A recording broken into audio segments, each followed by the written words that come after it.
हाँ जी, अस्सलाम वालेकुम जी। वालेकुम अस्सलाम। हाँ जी सर, क्या हाल है? शुक्र अल्हम्दुलिल्लाह। हाँ जी, क्या कहाँ से आए हैं? सर मैं डिफेंस गाजी रोड तो आया, लाहौर तो ही आया हूँ। हाँ जी, की ना है सर ਤੁਹਾਡਾ? सर मेरा नाम जुल्फकार अली चबारिया। तो आज क्या बने हुए हैं ये खान साहब? सर खान साहब की मुहब्बत ਦੇ ਵਿੱਚ ਮੈਂ ਬਣਾਇਆ ਸਭ ਕੁਝ।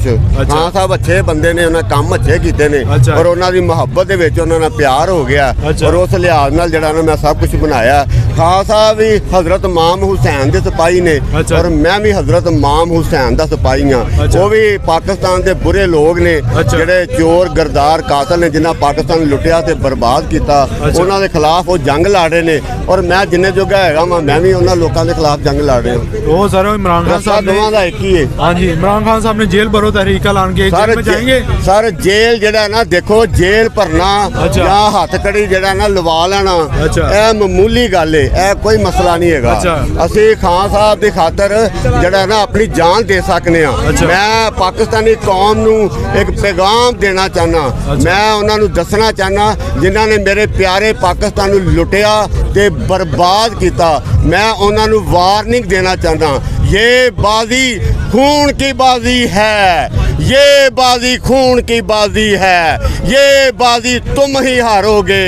हर घर से इमरान खान निकलेगा, तुसी किलियां गोलियां मारोगे। आज ये बताएंगे इमरान खान साहब ने जो सेहत कार्ड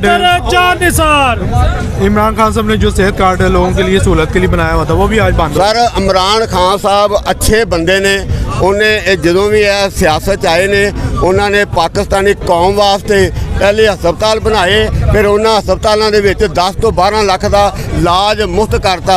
मैं देखा कि पाकिस्तान के गरीब लोग घरों के ही मर जाते हैं, उन्होंने को पैसे नहीं सी होंगे इलाज करवाने वास्ते।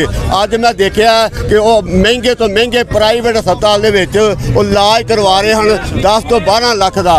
लेकिन जिन्होंने बंद किया मैं उन्होंने ये कहांगा कि वो जजीज ने, वो जरा ना फरौन ने, वो हलाकू खां तो भी बुरे ने। उन्होंने पाकिस्तान के जो भी आए ने पाकिस्तान की दौलत चोरी करके और पैसा बाहर के मुल्कों से लै गए ने और उत्थे जाके ही उन्होंने अपन जायदाद बना लिया ने। यह गंदे लोग ने, इन्होंने गंद ही मारना है।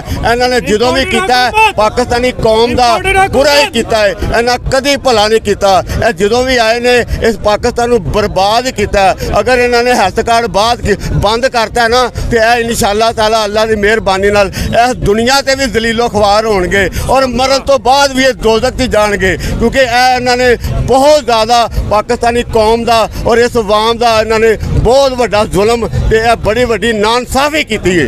सेहत कार्ड के साथ साथ लंगर खाने भी बंद कर दिए। सर लंगर खाने ਜਿਹੜੇ ਬੰਦ ਕਰਦੇ ਨੇ, देखो ਇਹ ਜਿਹੜਾ देखो मैं देखा कि ਇੱਥੇ ਆਨੇ ਅਸੀਂ और ਇੱਥੇ मैं माशाअल्लाह जिन्ने भी इमरान खान साहब ਨਾਲ लोग ਮੁਹੱਬਤ ਕਰਦੇ ਨੇ ਉਹਨਾਂ ਨੇ ਲੰਗਰ ਖਾਨੇ ਇੱਥੇ ਸ਼ੁਰੂ ਕੀਤੇ ਨੇ। ਲੰਗਰ ਖਾਨਾ ਜਿਹੜਾ ਨਾ ਦਰਵੇਸ਼ੀ ਲੰਗਰ ਖਾਨਾ ਔਰ ਇਹਦੇ ਵਿੱਚ ਤੁਸੀਂ ਦੇਖ ਲਓ ਕਿ ਕੁਰਾਨ ਮਜੀਦ ਦੇ ਵਿੱਚ ਇਹ ਫਰਮਾਨ ਹੈ ਕਿ ਕੁਰਾਨ ਮਜੀਦ ਦੇ ਵਿੱਚ ਹਦਾਇਤ ਦਿੱਤੀ ਗਈ ਹੈ ਕਿ ਗਰੀਬਾਂ ਨੂੰ ਰੋਟੀ ਖਵਾਉਣਾ ਬਹੁਤ ਵੱਡੀ ਇਬਾਦਤ ਹੈ। इमरान खान साहब का ਜਿਹੜਾ अमल है यह बहुत ही अच्छा है। इस कायनात से भी इन्हों इज्जत और मुहब्बत मिलेगी। जो भी इलैक्शन होंगे बहुत ज़्यादा वोट 90% सीटां उन्होंने चोरां गरदारा कातलों नालों जड़ा ना ज़्यादा जाएंगे, क्योंकि जालम ने उन्होंने हमेशा जो भी आए ने गरीबों को रोटी खोई है। इमरान खान ने लखां लोगों के लंगर खाने पनाह गाह मुसाफर खाना बनाया सी ताकि गरीब आम रोटी खा सके। अगर जिन्हों की पनाह नहीं हैगी वो पनाह दे विच आराम भी कर सकन, सौ भी सकन। लेकिन यह जड़ा जुल्म किया है सजा दुनिया से भी उन्होंने मिलेगी और मरण तो बाद आहरत भी मिलेगी। और आजकल तो आटा भी नहीं मिल रहा क्या? सर मैं देखा कि देखो आजकल आटा नहीं मिलता, लेकिन देखा कि इमरान खान दे जड़ा ना तुसी इत्थे घर दे बूहे अगे आ जाओ और यह नेक आदमी है, यह जड़ा ना अच्छा इंसान है। यह मैं देखा कि इस टाइम का जड़ा ना अल्लाह का वली है और वो देखो वो घर के अगे अल्लाह ने रहमतां कीतियां, दुनिया जहान दियां नेमतां ने। इत्थे मैं देखा कि इत्थे बिरयानी भी लभ जाती है ईदी होके। इत्थे जड़ा ना हलवा पूड़ी भी कोई बना रहा, ऐसे कोई भटूरे भी बना रहा, ऐसे कोई चाह पिया रहा। और मैं देखा कि एक दफ़ा इत्थे आ जाओ और दुनिया जहान दियां नेमतां इत्थे खाण नूं मिलदियां। जिंदाबाद जिंदाबाद, बेशुमार बेशुमार बेशुमार बेशुमार। चले शुक्रिया भाई साहब, थैंक यू।